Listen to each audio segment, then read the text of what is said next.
Breakfast নিয়ে বসে পড়েছি। আজকে হলো সোমবার, রুটি, আলু ভাজা আর মিষ্টি। তো চলো ব্রেকফাস্টটা স্টার্ট করি, আর আগে দেখতে থাকো আমার ব্লগে কি হতে চলেছে। সকাল সকাল পড়তে বসেছি, হ্যান্ডরাইটিং প্র্যাকটিস চলছে বাংলার। স্কুল খুললে তো এইসবগুলো হবে না, তো এখন এই ফাঁকা টাইমে যত এইসব হ্যান্ডরাইটিং প্র্যাকটিস সব চলছে।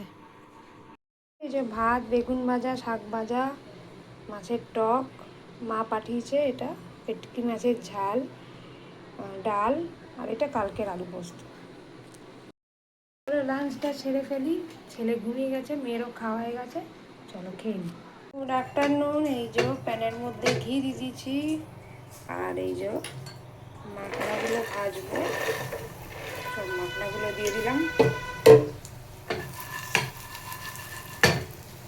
আর এতে অল্প নুন ছড়িয়ে দেবো।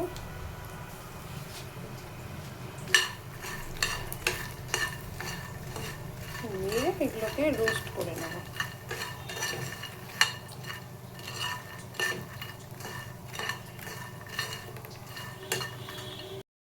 Good afternoon. এই যে চা বিস্কুট নিয়ে বসে পড়েছি, চলো চাটা খাই।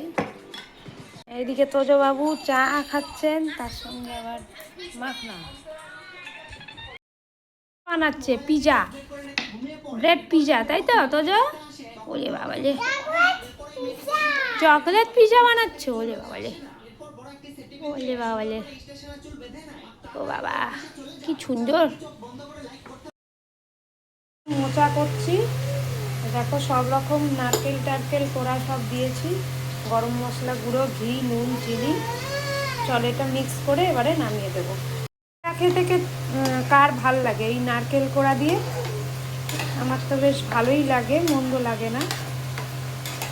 কারা কারা ভালোবাসো মোচা খেতে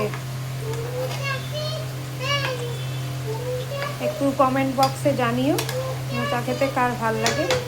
হ্যাঁ কি হলো? তো রান্নাঘর থেকেই ব্লগটা এবারে এন্ড করছি। এই যে ডিনার করব, থালা হাতে নিয়ে রয়েছি, ছেলে মেয়েদের খাওয়া হয়ে গেছে। তো চলো আজকের মতো ব্লগটা এখানেই এন্ড করি। যদি কিছু ভালো লেগে থাকে অবশ্যই লাইক, কমেন্ট, শেয়ার করো, আর নূপুর ক্রিয়েশন চ্যানেলটাকে অবশ্যই সাবস্ক্রাইব করে দিও। তো চলো টাটা, বাই বাই।